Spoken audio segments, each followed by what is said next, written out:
The scream cut through the cargo bay like a plasma cutter through steel. Lieutenant Commander Adrian Knox sprinted around the corner of Container Row 7 and found his daughter kneeling beside something that shouldn't exist. The alien woman lay twisted against the deck, plating her leg bent at an angle that made his stomach lurch. Purple blood pooled beneath her, spreading in slow, viscous waves. "Chloe, get back!" Adrian shouted, but his 12-year-old daughter didn't move. "Dad, she's hurt!" Chloe's hands hovered over the alien's shoulder, trembling but determined. The creature's eyes snapped open, 4 of them. Golden, horizontal pupils that contracted in terror as they focused on Adrian's sidearm. She hissed something in a language that sounded like wind chimes colliding with gravel, then tried to drag herself backward.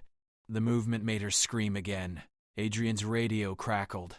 "Knox, status report. We have hostile movement on Deck 9. He couldn't answer. Couldn't think. The war with the Zenthari Empire had burned through 17 colonies in 8 months. Command's orders were explicit. No contact, no mercy, no exceptions. This alien wore their armor, their insignia. Dad." Chloe's voice was steady now and possibly calm. "Don't worry. You can repair it. Chloe, that's not her leg. You can fix her leg." The alien woman's breathing came in rapid, shallow gasps. One of her 4 arms clutched at her shattered limb, while the other 3 pressed against the deck, trying to push herself away from them. Away from him. Adrian had 20 seconds before security arrived, maybe less. He'd rebuilt reactor cores under enemy fire, patched hull breaches while losing atmosphere, jury-rigged weapon systems with spare parts and prayer. But this wasn't a machine. This was a living being. An enemy. The alien's eyes met his, and for one impossible moment he didn't see a soldier. He saw terror, pain, pleading. "Chloe, go to our quarters. Now." "But Dad, now!" His daughter's footsteps echoed away down the corridor. Adrian dropped to his knees beside the alien, holstering his weapon, her entire body tensed, waiting for the killing blow. Instead, he pulled the medkit from his belt. "I'm going to help you," he said, knowing she couldn't understand. "Don't move." The alien's eyes widened. She said something that might have been a question, might have been a curse. Adrian's hands moved on autopilot, the same hands that had assembled 1,000 broken things. He had no idea if human medical supplies would even work on Zenthari physiology. No idea if this would save her or kill her. No idea why he was trying. The radio screamed his name. Footsteps thundered closer, and Adrian Knox, engineer and father, made a choice that would change everything. Adrian's fingers worked through the medkit with practiced speed. Antiseptic foam first. The alien woman flinched when the spray hit her wound, but the hissing stopped. Her breathing slowed slightly. "That's it," Adrian muttered. "Just stay still." The leg was worse, up close. Compound fracture, bone visible through torn flesh that looked more like crystalline fiber than skin. Purple blood had a strange luminescence under the cargo bay lights. He grabbed the emergency splint, but it was designed for human limbs. Too short, too narrow. Security boots hammered against metal deck plating. Getting closer, Adrian yanked a carbon fiber support strut from the nearest cargo container, snapped it in half across his knee, and positioned both pieces along the alien's leg.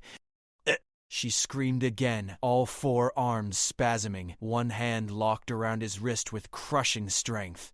Their eyes met. Hers were wild with agony, but she didn't pull away. Didn't attack. "I know," Adrian said. "I know it hurts." He wrapped the medical tape around the makeshift splint, pulling it tight. The alien's grip on his wrist tightened until he thought bones might crack, but he kept working. 3 wraps. 4. The leg stabilized.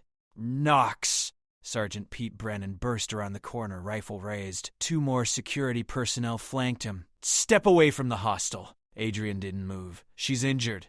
Not hostile. She's wearing Zenthari combat armor. That makes her hostile." Brennan's finger moved to the trigger guard. "Last warning. Step away." The alien woman tried to speak, blood bubbling from her mouth. Her free hand moved to her chest plate, fingers fumbling with something Adrian couldn't see. "She's going for a weapon." The guard on the left, Taylor, young and terrified, swung his rifle barrel toward her head. No! Adrian threw himself over the alien's torso, covering her with his body. She's not armed. Look at her. She can barely move. Have you lost your mind? Brennan shouted. The Zenthari killed 3,000 people on Colony 7 last month. They glassed New Providence. They don't surrender, and they don't take prisoners. Then why is she alone? Adrian shot back. Where's her squad, her ship? Look at her armor. It's scorched, melted in places. She survived something catastrophic. The alien's hand finally found what it was searching for. A small device attached to her chest plate. She pulled it free and held it up, her 4 eyes pleading. It wasn't a weapon. It was a translator. The device crackled to life. The alien's voice came through, distorted but understandable. Please. Not soldier. Civilian. Escape pod. Ship destroyed. Please. The cargo bay went silent except for the hum of the ship's engines. Brennan's rifle didn't lower. Could be a trick. A plant. With a broken leg and internal injuries? Adrian stood slowly, positioning himself between the alien and the security team. If this is a Zenthari infiltration strategy, it's the worst one I've ever seen. Taylor's rifle wavered. Sir, what do we do? We follow protocol, Brennan said. We secure the prisoner and let command decide. She'll die before we reach command. Adrian looked at the alien woman. She understood English now through the translator. She understood she was about to become a prisoner, or worse. She needs a medical bay, real treatment, not a holding cell. That's not your call to make. Then whose call is it? Chloe's voice rang out from behind the security team. Adrian's heart dropped. Chloe, I told you to... Captain Warren's. His daughter stepped between the guards, her chin raised in defiance. Small for 12, but fierce in a way that reminded Adrian of her mother. Ship's regulations say the captain decides on all matters of potential asylum. Section 12, paragraph 4, Brennan blinked. How do you know that? I read. Chloe walked straight to the alien woman and sat down beside her. She took one of the creature's hands, and I know we're supposed to be better than the Zenthari. That's what Mom always said before she died. We fight them because we're better. Because we don't leave people to suffer. The alien's translator crackled again. Your mother, honored warrior? She was a medic, Chloe said quietly. She died helping people, even enemies, when she could. Adrian felt something break inside his chest. Laura had always been the moral compass he could never quite match. She would have helped this alien without hesitation. The alien woman's golden eyes shimmered with something that might have been tears. I am Kelara, scientist. Xenobiology. My ship. Studying coral reefs. Unauthorized zone. Military. Fired. No warning. Only survivor. They fired on a research vessel? Taylor lowered his rifle completely. That's a war crime. Or she's lying, Brennan said, but his voice had lost its certainty. Then let Captain Warren decide, Adrian said. But right now, this woman needs medical attention. I've stabilized her leg, but she has internal damage. Maybe an hour before it's irreversible. Brennan stared at him for a long moment. Then at Chloe, still holding Kalara's hand. Then at the alien woman, broken and bleeding on the cold deck. Fine, he finally said. But she goes in restraints. And if this goes wrong, Knox, it's on you. Understood. As they lifted Kalara onto a stretcher, Chloe squeezed Adrian's hand. You fixed her, she whispered. Just like I said. Adrian looked at the alien woman being carried toward the medical bay, surrounded by armed guards. Fixed was a strong word. He'd only delayed the inevitable. But maybe that was enough for now. Dr. Helen Yu didn't look up from her medical scanner when they wheeled Kalara into the bay. I don't treat enemy combatants without direct authorization from... She froze when she saw the alien. What in God's name is that? Patient, Adrian said firmly. Compound fracture, possible internal bleeding, severe trauma. I'm a human doctor. I don't know the first thing about Zenthari anatomy. Kalara's translator activated. I can guide. Medical knowledge, enough to assist. Helen's eyes narrowed. You expect me to perform surgery based on instructions from the patient? No other choice. Calera coughed, purple blood speckling her lips. Left thoracic cavity, fluid accumulation. Will drown in own blood within 30 minutes. Helen grabbed her scanner and moved it over Calera's chest. Her face went pale. She's right. There's massive internal bleeding, but I can't just cut into her without knowing what I'm cutting through. Then I tell you. Calera's voice was weakening. 3 centimeters left of center mass. Avoid the neural cluster. Pierce membrane. Insert drainage tube. This is insane, Helen whispered. But she was already pulling on surgical gloves. Everyone out except Knox. I need his hands. Brennan started to protest, but Helen cut him off. This is a medical bay. My jurisdiction. Out. Now. The security team retreated to the corridor. Chloe tried to follow her father, but Adrian shook his head. Not this time, sweetheart. Wait outside. For once, she didn't argue. The surgery took 40 of 3 minutes. Kelara talked Helen through every incision, every suture, even as her own consciousness flickered. Adrian held instruments, adjusted lights, and watched a human doctor save an alien life with guidance from the alien herself. Drainage tube secure, Helen finally announced. Bleeding stopped. You're stable. Kelara's 4 eyes struggled to focus. Thank you. Not expected. Humans different than told. What were you told? Adrian asked. That humans are brutal, merciless, destroy anything foreign. Keller's translator distorted her weak laugh. Was told same about humans as humans told about Zenthari. Helen cleaned her instruments in silence, but Adrian could see the thoughts churning behind her eyes. What happened to your ship? Crossed into contested space. Didn't know. Research mission. Mapping oceanic ecosystems on uninhabited moon. Zenthari patrol found us. Demanded surrender. Captain explained civilian status. They fired anyway. Kelara's voice dropped.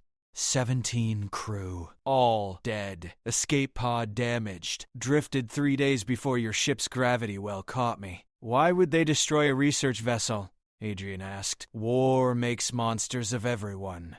Calera's eyes closed. Civilian deaths are acceptable losses. On both sides. Always has been. The door hissed open. Captain Elizabeth Warren entered, her expression carved from stone. Late 50s, gray-haired, with eyes that had seen too many battles. Brennan followed close behind. Dr. Yu.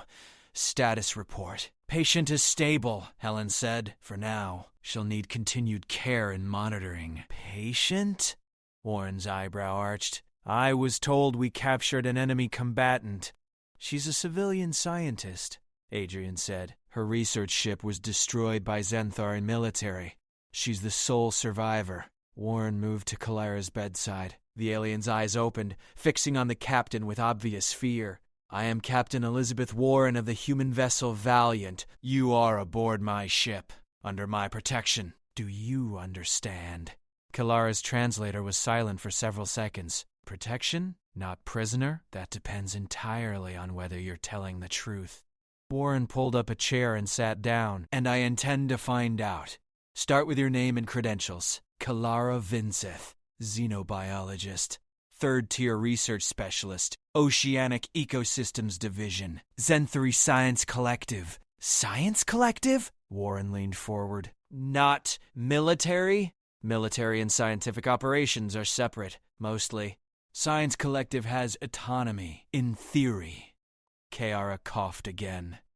In practice, military ignores our authority, takes our research, uses it for weapons. What kind of weapons? Biological. Chemical. Environmental manipulation. Calera's 4 hands clenched. While I was studying reefs, military wanted data on coral toxins, potential bioweapons. I refused. They assigned me to remote research mission, punishment for non-compliance. Warren's expression didn't change. And now they've tried to kill you. Now they believe I am dead, which is preferable. Why? Because if they learn I survived, they will hunt me and destroy anyone protecting me. The medical bay fell silent. Adrian could hear his own heartbeat. Warren stood slowly. Knox. A word outside. They stepped into the corridor. Chloe sat on a bench against the wall, her legs swinging nervously. Warren glanced at her, then back at Adrian. Do you have any idea what you've done? Warren's voice was quiet but sharp. If Command learns we're harboring a Xanthari scientist... She's a civilian refugee, Adrian interrupted. There are no civilian refugees in this war, only enemies and assets. Warren crossed her arms. If she's telling the truth, she has access to classified Xanthari research, bioweapons development, strategic intelligence. So we interrogate her and throw her in a cell, so we use every advantage we have. 3,000 people died on Colony 7, Knox. Your wife died on Colony 7. The words hit like a physical blow. Adrian's jaw clenched. Laura died because the Xanthar military are murderers, not because their scientists are. And you know the difference how? Because my daughter sat next to her and held her hand. Adrian pointed toward Chloe. Because that alien talked Helen through her own surgery to save her own life instead of just dying to spite us. Because she's terrified and alone and nothing like the monsters we've been fighting. Warren studied him for a long moment. Your daughter has your wife's heart. That's admirable. Also dangerous. What are you gonna do? Would I have to? Warren turned toward the medical bay.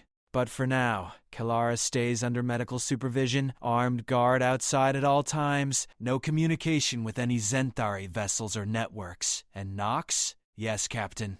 You're personally responsible for her. If she's lying, if this is some elaborate infiltration, if she even looks at classified material wrong, it falls on you. Adrian nodded. Understood. Warren started to walk away, then paused. Your daughter was right, by the way, about the asylum protocols. Smart kid. She gets that from her mother, too. As Warren disappeared down the corridor, Chloe ran to her father and wrapped her arms around his waist. Is Kalara going to be okay? Adrian looked through the medical bay window. The alien woman lay unconscious, 4 arms resting at her sides, chest rising and falling in steady rhythm. I don't know, he said honestly. But we're going to try! The alert klaxon screamed to life at 0400 hours. Adrian bolted upright in his bunk, heart hammering. Chloe was already awake, pulling on her shoes with practiced speed. Dad, what's happening? Stay here. He grabbed his uniform jacket and ran. The bridge was chaos. Officers shouted over each other while Captain Warren stood at the center, eyes locked on the main view screen. 3 Xanthari warships hung in the black, their weapons arrays glowing hot. Report, Warren snapped. Lieutenant Casey Moore, tactical officer, didn't look away from her console. They dropped out of hyperspace 2 minutes ago. Frigate-class vessels. They're hailing us. Put it through. The view screen flickered. His Xanthari commander appeared, his 4 eyes burning with cold fury. His translator made his voice sound like grinding metal. Human vessel Valiant. You carry stolen property belonging to the Xanthari Empire. Surrender the fugitive scientist Kalara Vinseth immediately. Warren's expression remained neutral. We have no stolen property. Only a civilian refugee who requested asylum. Asylum? The commander's laugh was bitter. Kalara Vinseth is a traitor to the Empire. A thief of classified research. She belongs to us. She says you fired on a civilian research vessel without warning. That's a war crime under the Galactic Conventions. The conventions mean nothing in war, only survival. The commander leaned forward. You have 10 minutes to transfer the prisoner. Refuse, and we will take her by force. The transmission cut. Warren spun toward Moore. Battle stations. Get me a firing solution on all 3 ships. Captain, they outgun us 3-1, Moore said. I am aware. Do it anyway. Adrian pushed through the crowded bridge. Captain, we can negotiate. There's nothing to negotiate, Knox. They want her dead or in chains. Then we run. Jump to hyperspace. Engines are still cycling from our last jump. We need 18 minutes minimum. Warren's hands gripped the command console. We don't have 18 minutes. The bridge door hissed open. Kalara limped inside, leaning heavily on a crutch that Helen had fashioned from medical equipment. Her leg was still splinted, her movements agonizing, but her 4 eyes were clear and determined. I will go, she said simply. Absolutely not, Adrian said. They will destroy your ship, kill your crew. For me, Kalara moved toward the view screen. I am not worth 300 human lives. That's not your decision to make, Warren said. Is my life, my choice. Chloe appeared in the doorway, having ignored Adrian's orders yet again. She ran straight to Kalara and grabbed two of her forehands. You can't go. They'll kill you. Better than living knowing I caused your deaths. No, Chloe's voice cracked. Mom died saving people. She wouldn't want us to just give up. Kalara looked down at the small human girl, something like wonder crossing her alien features. Your mother must have been extraordinary. She was. Tears streamed down Chloe's face. Please don't make her sacrifice meaningless. Adrian pulled his daughter close, his own throat tight. He looked at Warren. There has to be another way. The captain's jaw worked silently. Then she turned to Moore. What are our tactical options? Limited. We can hurt one of their ships, maybe disable it, but the other two will tear us apart. What if we had help? Warren pulled up a star chart. The human patrol group Delta 7 is 40 light years from here. If we could signal them, they'd never arrive in time, Moore interrupted. Even at maximum hyperspace speed, they're hours away. Adrian's mind raced through possibilities, calculations, desperate measures. Then something Kalara had said earlier clicked into place. Captain, what if we don't fight them? What if we make them fight each other? Everyone turned to stare at him. Explain, Warren said. Kalara mentioned the Zenthari military doesn't respect the Science Collective's authority, that there's tension between them. Adrian looked at the alien scientist. Is that true? Yes, military views scientists as weak. Expendable, they take our work and give nothing in return. So they're not loyal to the Empire, they're loyal to power. Adrian's words came faster. What if we broadcast your story? Tell every Zenthari ship in range that their military fires on civilian vessels, that they kill their own scientists. Turn this from a retrieval mission into a public relations nightmare. Warren's eyes narrowed. You want to weaponize information? It's the only weapon we have. Kalara's translator was silent for several heartbeats. Then, it could work. Science Collective has supporters. Civilians who question the war. If they knew military killed research crews, they'd have questions their commanders couldn't answer, Warren finished. She looked at Moore. Can we broadcast on all Zenthari frequencies? Yes, but they'll jam us within seconds. We only need seconds. Warren turned to Kalara. Will you do it? Tell him what happened. If it saves your ship. Yes. Captain, we have incoming fire! Moore's voice spiked with panic. The Valiant shuddered as energy weapons raked across the hull. Alarm system screamed. The lights flickered. Return fire, Warren commanded, and open all channels. Now. Moore's fingers flew across her console. Channels open.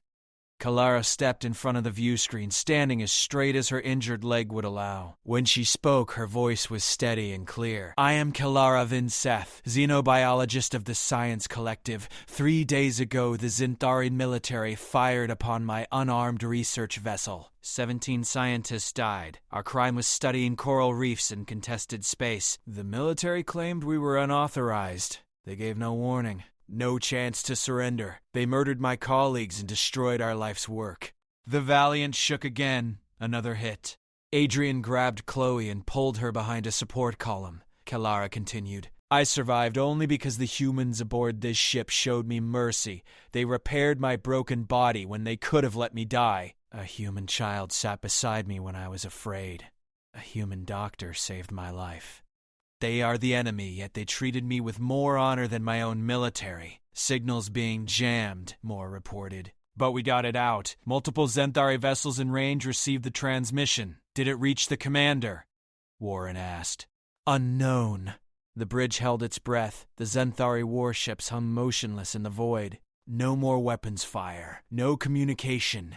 Then the view screen activated again. The same commander appeared, but his expression had changed. The fury was gone, replaced by something harder to read. The transmission has been received by our fleet. His voice was ice. Science Collective vessels are demanding investigation. Civilian populations are asking questions. You have created a problem, humans. We told the truth, Warren said. If that's a problem, it's yours, not ours. The commander's 4 eyes fixed on Kalara. You were always trouble, Vinseth. Too curious, too moral. The Science Collective will welcome you as a martyr now. I do not wish to be a martyr. I wish to live.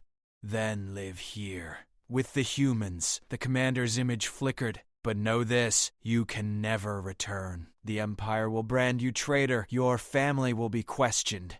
Your research erased. You will be forgotten. Kilara's shoulders sagged, but her voice didn't waver. Better forgotten than dead. The transmission ended. The Zenthuri warships powered down their weapons and turned away, disappearing into hyperspace one by one. The bridge erupted in cheers. Moore collapsed into her chair, laughing with relief. Warren allowed herself a small smile. Adrian looked at Kalara. The alien scientist stood alone, 4 arms wrapped around herself, watching the empty space where her former life had vanished. Chloe walked over and took one of Kalara's hands again. You can stay with us. Right, Dad? Adrian met Warren's eyes. The captain nodded slightly. Yeah, Adrian said. You can stay with us. Kalara looked down at Chloe, then at Adrian, then at the crew around her. I have nowhere else to go. Then you're home, Chloe said simply. And for the first time since they'd found her broken and bleeding in the cargo bay, Kalara smiled. 6 weeks later, Adrian found Kalara in the ship's observation deck, staring at the stars with an expression he'd learned meant deep thought. Her leg had healed remarkably well. Helen credited Zenthuri biology's rapid regeneration, but Adrian suspected stubbornness played a role too. Couldn't sleep? He asked. Sleep cycle is different. 4 hours adequate. Kalara gestured toward the viewport. That constellation. My homeworld orbits the 3rd star from the left. Adrian stood beside her. Do you miss it? Miss what no longer exists? My family will not speak my name. My colleagues believe me. Dead or traitor. The life I knew is erased. Paused. But yes, I miss it. They stood in silence for a moment. Then Kalara turned to face him. You never asked. Asked what? Why I really left. The full truth. Adrian's stomach tightened. Should I be worried? Perhaps. Kalara pulled a small data chip from her pocket. The military wanted my reef research for bioweapons. I said no. But they took it anyway, modified my findings. Created something terrible. What kind of terrible? A toxin that targets neural pathways. It's species-specific, customizable. Kalara's 4 hands trembled. They plan to use it on human colonies. Selective extermination. No collateral damage to infrastructure. Clean genocide. The words hung in the air like poison. And this chip, Adrian forced himself to ask, contains my original research, unmodified data, antidote formulas, countermeasures. Kalara held it out. I stole it before they could destroy the evidence. If your military scientists study this, they can develop defenses, save millions of lives. Adrian stared at the chip. This is why they really wanted you back, yes. The broadcast about civilian casualties created political problems. But this, she closed his hand around the chip. This is why they will never stop hunting me.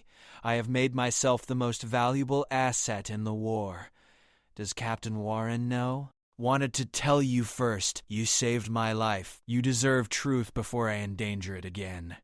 Adrian pocketed the chip, his mind already racing through implications. We need to tell her immediately. Agreed. But Adrian?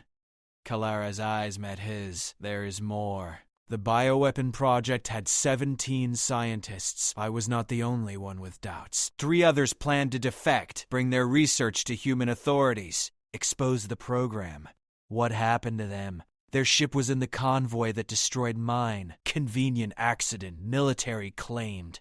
Kalara's voice hardened. But I accessed communications logs before I fled. The order came from High Command. Execute all potential defectors. No survivors.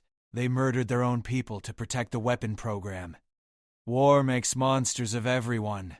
Kalara repeated her earlier words. But some monsters are more deliberate than others. The observation deck door opened. Chloe bounded in, tablet in hand. "Dad, Kalara, you have to see this!" She thrust the tablet at them. A news broadcast played, showing Zenthari civilians protesting in their capital city. The translator scrolled text across the bottom. "Science Collective demands investigation into research ship incident. Thousands rally for accountability." "It's spreading," Chloe said excitedly. "The story about what happened to Kalara.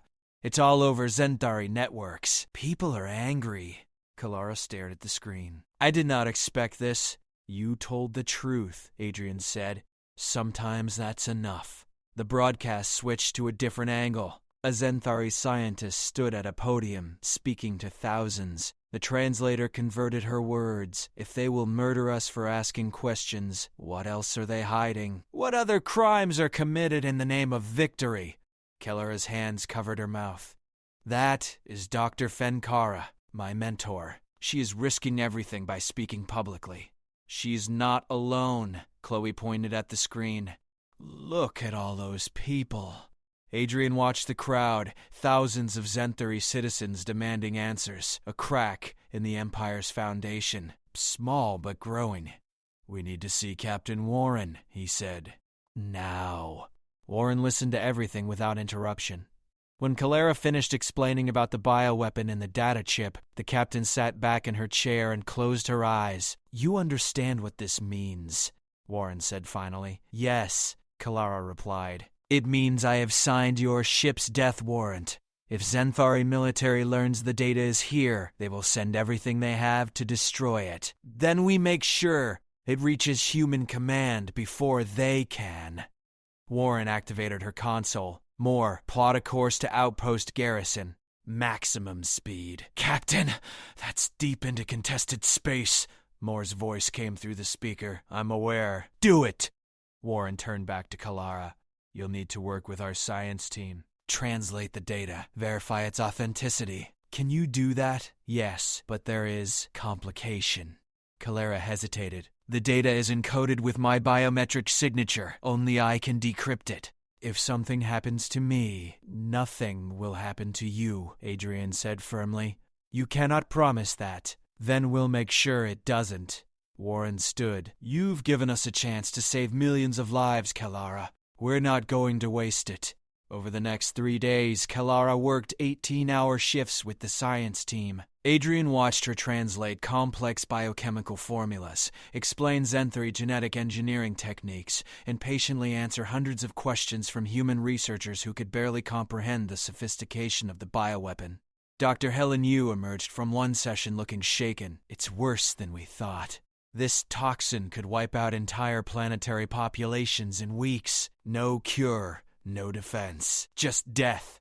"Can we develop countermeasures?" Warren asked. "Maybe. With Kalara's data, we have a starting point. But it'll take months, maybe years. We don't have years." "I know." That night, Adrian found Kalara collapsed over her workstation. 3 of her 4 arms draped across the console. Exhausted but still conscious. "You need rest," he said gently. "Need to finish. Too many lives at stake. You're no good to anyone if you collapse." Adrian pulled up a chair. "Take a break. Just 10 minutes. Kalara straightened slowly, her body protesting. "Your species is strange." "You save your enemy. Trust her with your lives. Work beside her as colleague." She looked at him. "Why?" "Because you're not our enemy. You're a person who needed help." Many humans would disagree. Many Zenthari would kill me for saying this. But many humans have good reason to hate my species. Hate doesn't solve anything. My wife understood that. Adrian pulled out his wallet and showed Kalara a photo. Laura in her medical uniform, smiling at the camera. Chloe was 7 in the picture, gap-toothed and laughing. "She is beautiful. Chloe looks like her. She has Laura's heart, too. That stubbornness, that refusal to give up on people." Adrian tucked the photo away. Laura died on Colony 7. The Zenthari attack. Kalara's eyes widened. "I did not know." "Adrian, Don't apologize for something you didn't do. You're not responsible for your military's crimes any more than I'm responsible for every human atrocity." He met her gaze. Laura would have helped you too, probably faster than I did. She always saw people first, not sides. She sounds like someone I would have liked to know. She would have liked you. They sat in comfortable silence for a moment. Then Kalara spoke quietly. On my world, we have a saying. The bridge between enemies is built with single stones of trust. You and Chloe placed the first stones. Now I try to build the rest. You're doing more than that. You're potentially ending this war, or starting a new one, within my own people. Kalara gestured to her workstation, where reports of Zenthari protests continued to stream in. The Empire is fracturing, science collective against military, civilians against government. I did not mean to start revolution. Sometimes revolution starts itself. It just needs someone brave enough to speak first. Or foolish enough. Sometimes there's not much difference. The ship's intercom crackled to life, Warren's voice tight with tension. All hands to battle stations. We have incoming Zenthari vessels, multiple signatures. This is not a drill. Keller and Adrian locked eyes. How many? Adrian asked into the intercom. Warren's response made his blood run cold. 17 ships. Destroyer class. They found us. The bridge descended into controlled chaos. Officers called out positions and weapon status while the main view screen showed the nightmare unfolding. 17 Zenthari destroyers emerged from hyperspace in perfect formation, creating a sphere around the Valiant with no escape route. They're not hailing us, Moore reported. Just taking position. Weapons hot? Warren asked. Negative. They're just waiting. Adrian helped Kalara onto the bridge. Her leg was still weak, but she insisted on being present. Chloe stood near the engineering station, her face pale but composed. They want me to see this, Kalara said quietly. Want me to watch you die because of my choices. Captain! Moore's voice spiked. New contact. Single vessel dropping out of hyperspace. Zenthari configuration, but different. Science collective markings. The view screen shifted to show a sleek research vessel, smaller than the destroyers but moving with purpose. It positioned itself directly between the Valiant and the nearest destroyer. Incoming transmission, Moore said. Audio only. A female voice filled the bridge, speaking through a translator. Human vessel Valiant. This is Dr. Fenkara of the Zenthari Science Collective. I formally invoke Article 19 of the Galactic Conventions. This ship and its crew are under scientific protection. Warren's eyebrows rose. Article 19? I've never even heard of. It is ancient law, Kalara breathed. From before the war, scientists may claim sanctuary for research of galactic importance.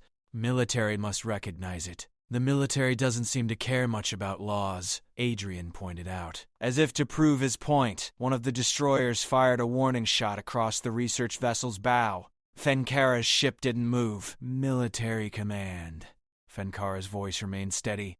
I have 47 Science Collective vessels en route to this location. 17 more assembling at our home station. All carrying civilian scientists. All prepared to invoke Article 19. Fire on us, and you fire on the greatest minds of our civilization. The destroyer's weapons powered down.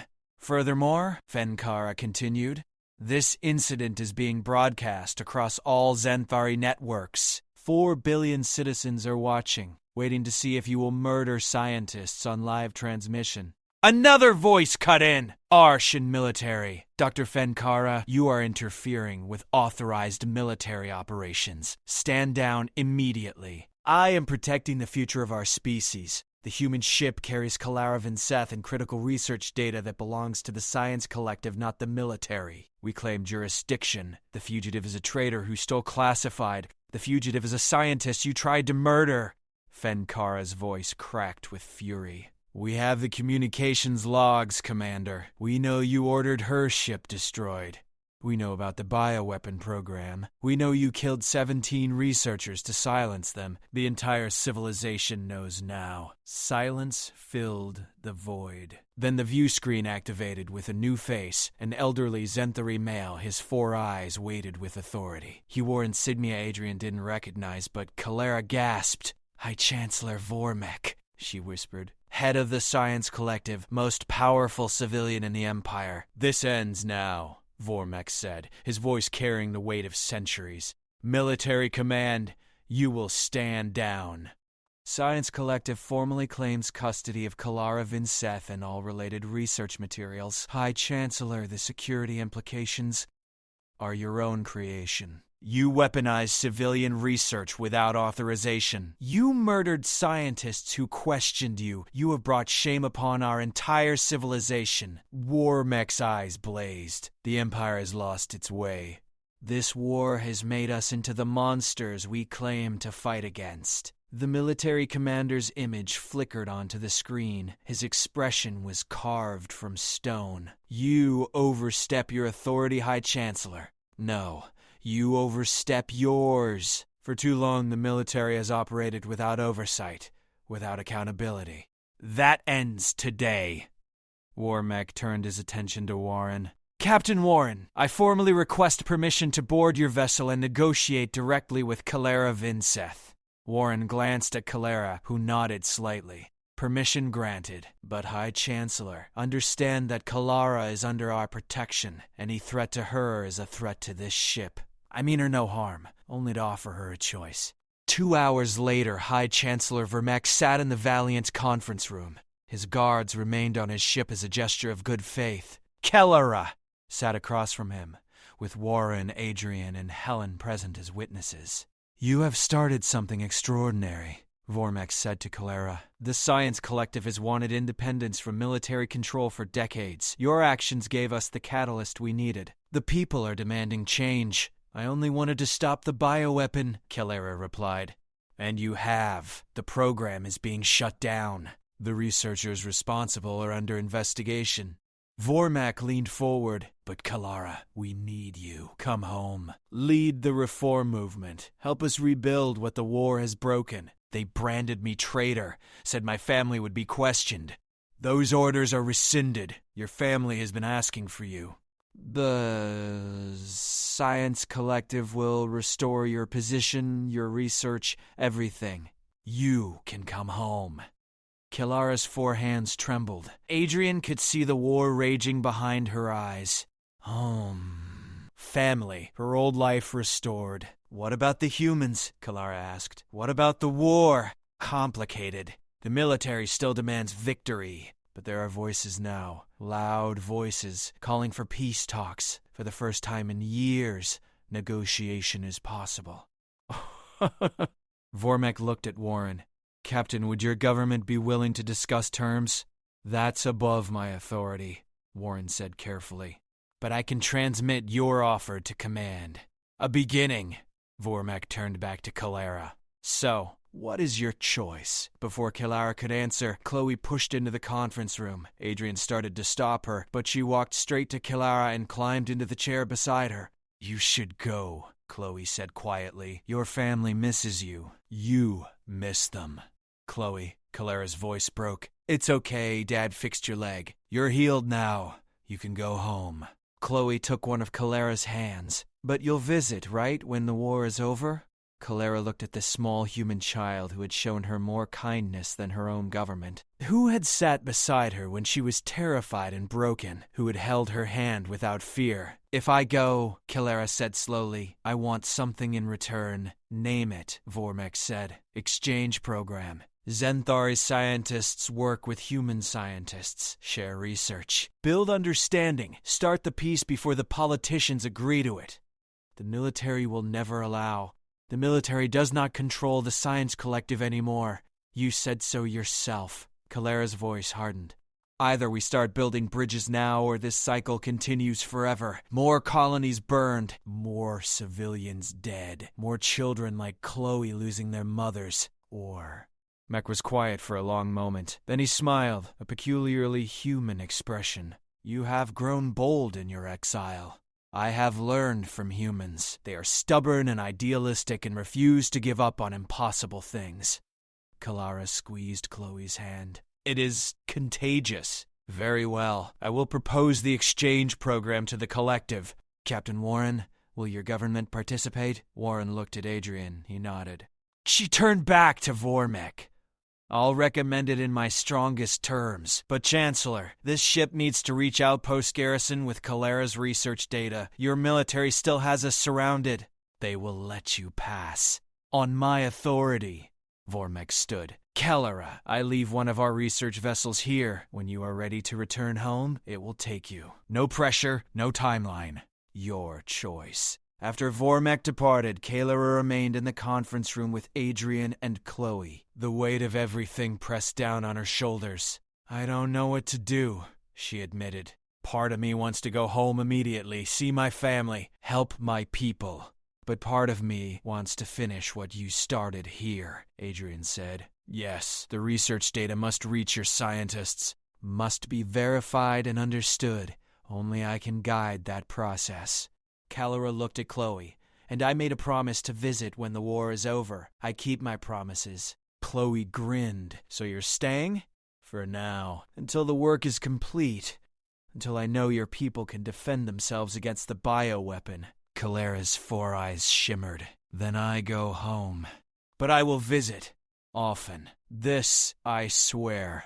Good, Chloe said simply. She hugged Kalera, small human arms wrapping around alien shoulders. Because you're family now. And family doesn't abandon each other. Kalera returned to the embrace, carefully mindful of her greater strength.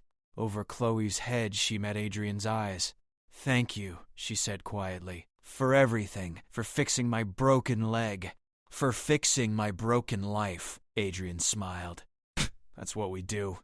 We repair things. Outside the viewport, the Zenthari destroyers powered down their weapons and withdrew. The Science Collective research vessel remained, a silent promise of safe passage home when the time came. But for now, Kalera stayed. And somewhere in the darkness between the stars, the first fragile bridge between two civilizations began to take shape, built one stone of trust at a time. 3 months passed. The Valiant reached Outpost Garrison without incident. Kalera worked alongside human scientists, translating her research and developing countermeasures to the bioweapon. The data she provided saved countless lives before the weapon could ever be deployed. But it was the quiet moments that mattered most. Adrian found Kalera in the ship's small garden bay, a converted cargo space where Chloe had planted seeds from Earth. The alien scientist knelt beside a tomato plant, all 4 hands carefully examining the leaves. Chloe will be happy you are helping with her project, Adrian said. Plants are universal language. Zenthari gardens, human gardens, all follow same principles. Kalera gently pruned a yellowing leaf. This one needs more nitrogen. Soil composition is incorrect. I'll let her know. Adrian sat on the bench beside the plant beds. The Science Collective ship sent another message. Your family wants to speak with you.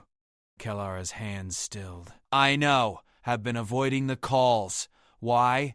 Because once I hear their voices, I will want to leave immediately. And the work here is not finished. She turned to face him. Your scientists are brilliant but cautious. They second-guess every conclusion. Without me to confirm the data, development of countermeasures will take twice as long. So you're staying because you feel obligated? No. Staying because it is right thing to do. Kalera stood, brushing soil from her hands. But Adrian, I am tired. Miss my home. Miss my family. Miss speaking my native language without translator distortion. Then go home. Is not that simple? Yes, it is. Adrian stood as well. You've given us everything we need. The research is documented. The protocols are established. Our scientists can finish from here. But, Kara, you've spent 3 months in exile doing the work you felt responsible for. You've more than paid any debt you imagined you owed us. He smiled. It's time to fix what's broken in your own life now. Tears formed in Kalera's 4 eyes. In the months aboard the Valiant, Adrian had learned that Zenthari cried when overwhelmed by gratitude, not just sadness. You truly are like your wife, Kalera said. She would be proud of you, of Chloe. Of what you have built from tragedy. We had help. From an alien scientist who trusted us when she had no reason to. The garden bay door opened. Chloe entered carrying a watering can. Helen following behind with her medical scanner. Final checkup before you leave, Helen announced. Captain's orders. We're not sending you home until I verify you're completely healed. Kalara submitted to the examination while Chloe watered her plants. The tomatoes had grown substantially, small green fruits forming on the vines. Look, Chloe pointed excitedly. They're almost ready. You'll be able to taste one before you go. I look forward to it. Will be first human food I eat. Helen finished her scan and nodded with satisfaction. You're cleared. Full recovery. That leg is actually stronger than before the break. Zentari biology is remarkable. Good genes and good doctor. Kalara touched Helen's shoulder, a gesture of deep respect in Zenthari culture. You saved my life with knowledge you did not have, trusted my guidance when you had no reason to. I will never forget. Helen's professional demeanor cracked slightly. Just doing my job. No, you did more than job. You saw person, not enemy. That is rare gift. Captain Warren appeared in the doorway. Kalara, the Science Collective ship is requesting permission to dock. They say your family is aboard. Kalara's breath caught. My family? Here? Your mother and 2 siblings, according to their manifest. They traveled 17 light years to see you. Warren's expression softened. I've cleared them for boarding. They're waiting in docking bay 3. For a moment, Kalara couldn't move. Then she was running, her healed leg carrying her faster than Adrian had ever seen her move. Chloe and Adrian followed, Helen and Warren close behind. The docking bay was crowded with crew members who had gathered to witness the reunion. The Science Collective ship had already connected, its airlock cycling open. 3 Zenthari emerged. An older female, her scales faded with age, but her 4 eyes bright with emotion. 2 younger Zenthari, 1 male and 1 female, both moving with barely contained excitement. Kalara! The older female's voice broke. Mother. Kalara crossed the distance in seconds, and then they were embracing. 8 arms tangled together, speaking in rapid Zenthari that no translator could keep up with. Adrian felt Chloe grab his hand. She was crying, happy tears streaming down her face. They found each other, she whispered. Yeah. They did. Kalara's siblings joined the embrace, the 4 of them forming a knot of reunion in the middle of the docking bay. Human crew members wiped their eyes, moved by the raw emotion of the moment. Finally, Kalara pulled back and turned to introduce her family. Mother, Kelrana. Brother, Torsith. Sister, Mirakel. This is Captain Elizabeth Warren, Dr. Helen Yu, and she looked at Adrian and Chloe. This is Adrian Knox and his daughter Chloe. They saved my life. Kellerana approached Adrian slowly, her 4 eyes studying him with intensity. Then she did something that shocked everyone present. She knelt, bringing herself to eye level with Chloe. You are the child who sat with my daughter when she was afraid? Chloe nodded shyly. Thank you. Kellerana's voice was thick with emotion. When we heard what happened, what the military did, we thought Kalara was dead. For weeks we mourned. Then we saw her broadcast, saw her standing with humans who had shown mercy when they could have shown cruelty. She touched Chloe's cheek gently. You gave me back my daughter. I have no words for such a gift. I just held her hand, Chloe said quietly. She was scared. I would have wanted someone to hold mine.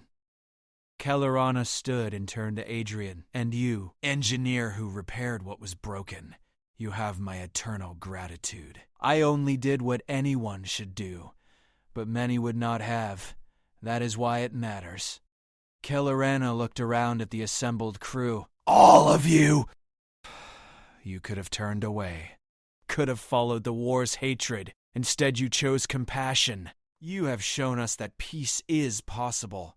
Warren stepped forward. High Chancellor Vormek mentioned an exchange program. Scientists working together. I received word yesterday that both our governments have approved a pilot program, deathanizing any of our research facilities. 6 human scientists will go to yours. Kalara's eyes widened. It is actually happening? It's happening. You started something that's bigger than any of us now.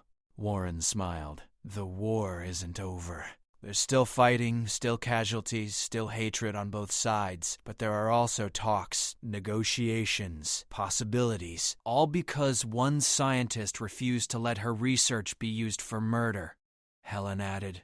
Kalara shook her head. No, All because one human child saw a wounded person instead of an enemy. Because one father chose to save instead of kill. Because one ship's crew chose mercy over vengeance. She looked at each of them.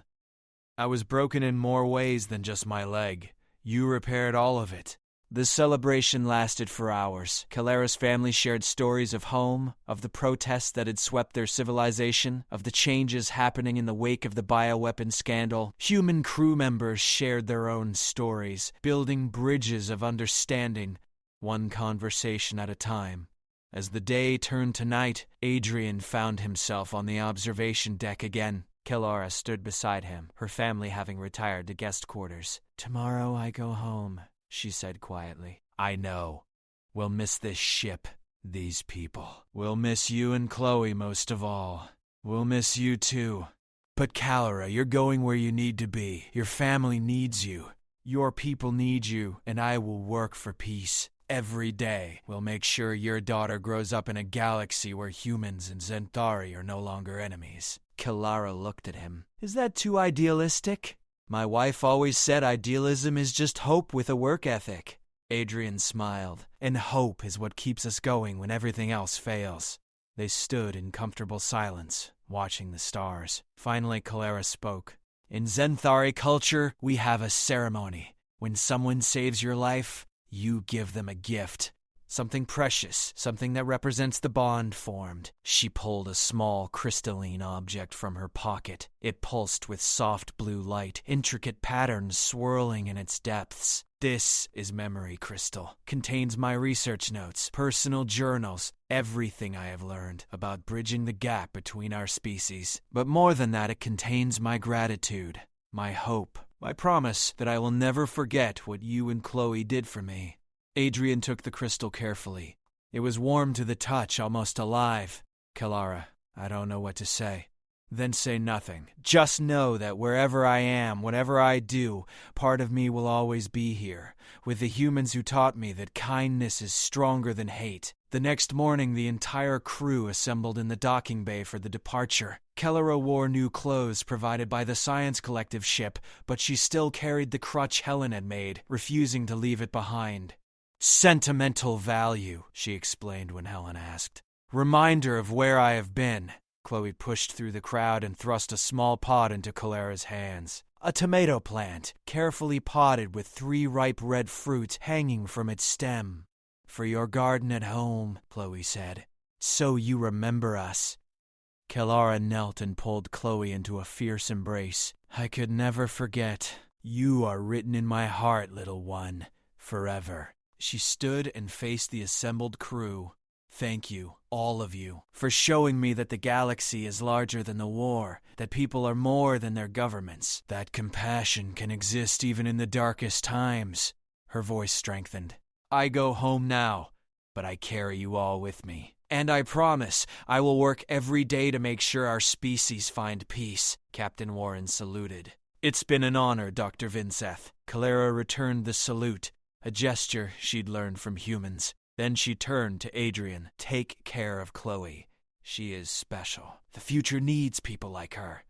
"I will. And Kalara, the future needs people like you too." She smiled, then turned and walked toward the airlock where her family waited. At the threshold, she paused and looked back one last time. "See you soon," she said, "when the war is over." "I keep my promises." "We'll be waiting," Adrian replied. The airlock closed. Through the viewport, they watched the Science Collective ship detach and power away. Within moments, it jumped to hyperspace, carrying Kalara home. Chloe wiped her eyes and looked up at her father. "She'll come back, right?" "Yes, she'll come back." Adrian put his arm around his daughter. "'Cause that's what family does." As the crew dispersed, Adrian pulled out the memory crystal Kalara had given him. Its blue light pulsed steadily, a beacon of hope in the darkness. Somewhere far away, a war still raged, but somewhere closer, something new was growing. Understanding, trust, peace. It had started with a broken leg and a child's compassion. Now it spread across the stars, carried by a scientist who had learned that the distance between enemies could be crossed with courage and kindness. Adrian smiled. His wife would have loved this story. The alien scientists saved by human mercy, who in turn helped save both civilizations from themselves. Laura had always believed in impossible things, and she'd taught their daughter to believe too. That, Adrian thought, was